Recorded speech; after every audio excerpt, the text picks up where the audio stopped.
What a tongue twister. I'd have made a complete fool of myself if I tried to say it on stage without practicing it first. Huh. Call yourself Iron Tongue Tien. Wobbly Tongue Tien, more like.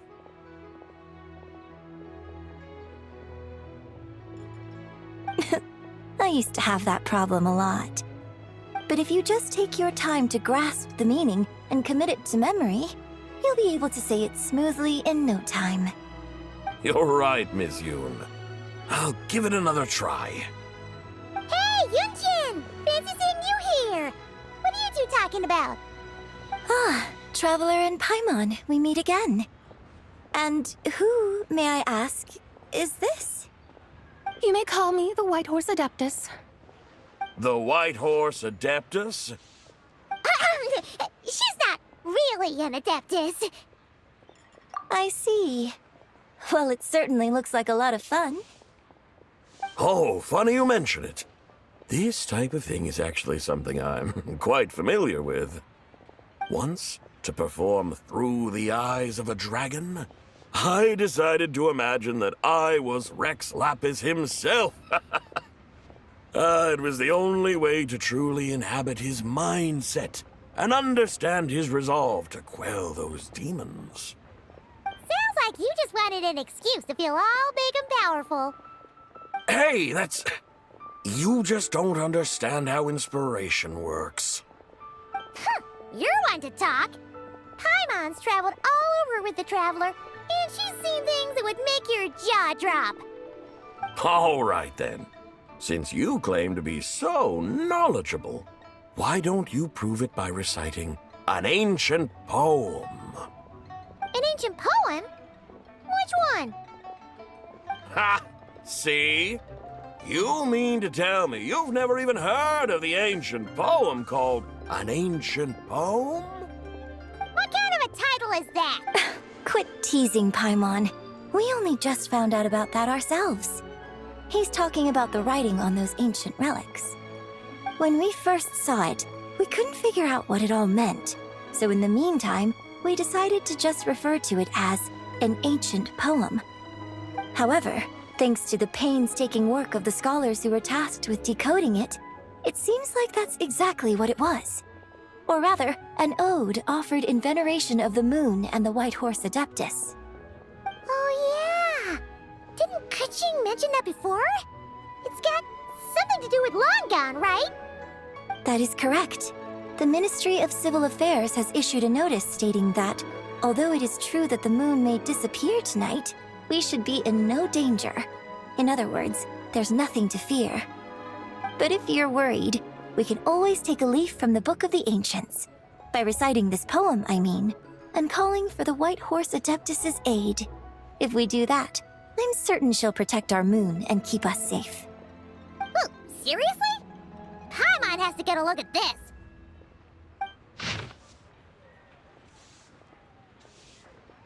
Under moon eternal, in radiant night, a maiden grants silk, soft and light?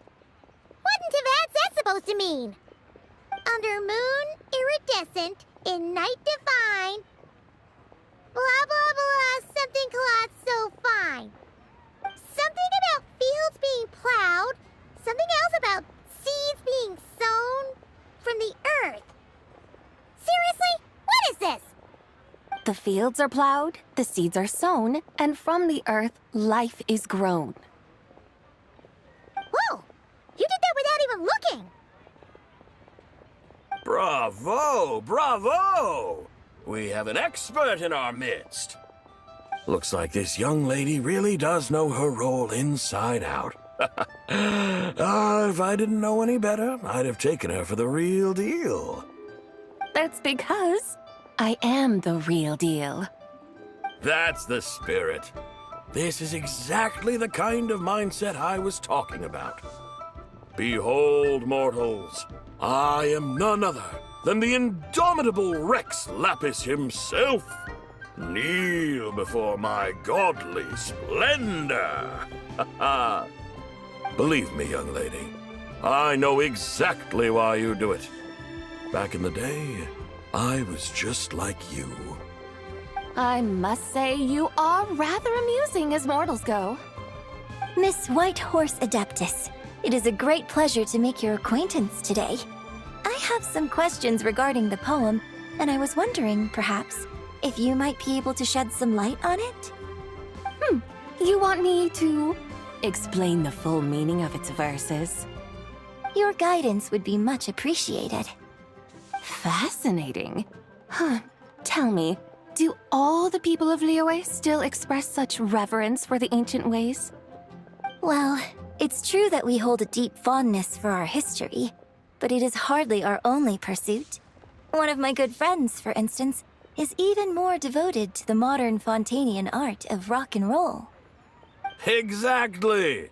And don't forget, great practitioners of the role-playing arts walk among us too. People like me and you, young lady. Yes.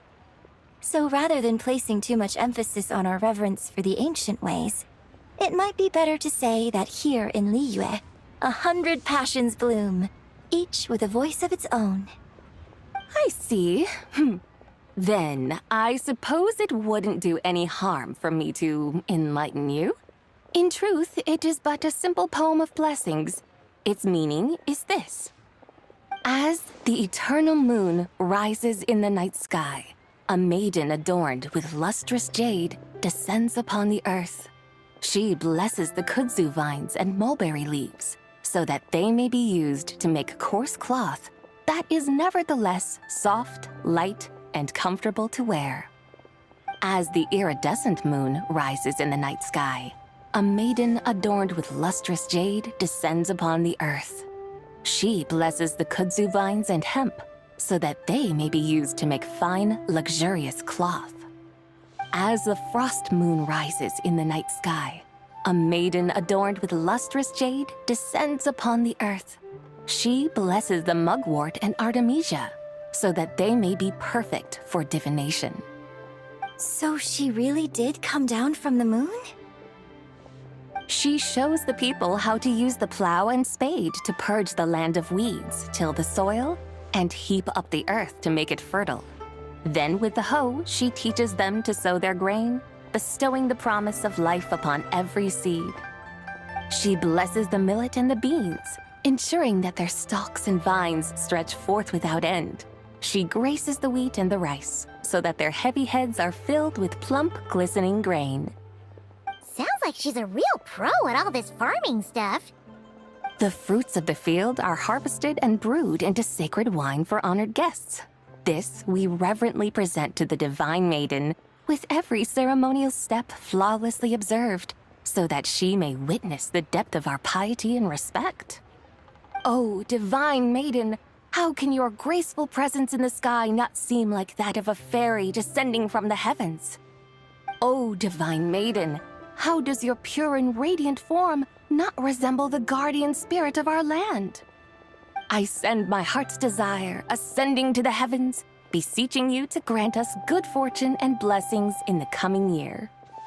Huh? So, that's what it's supposed to mean? I find myself speechless, moved beyond the power of words to convey.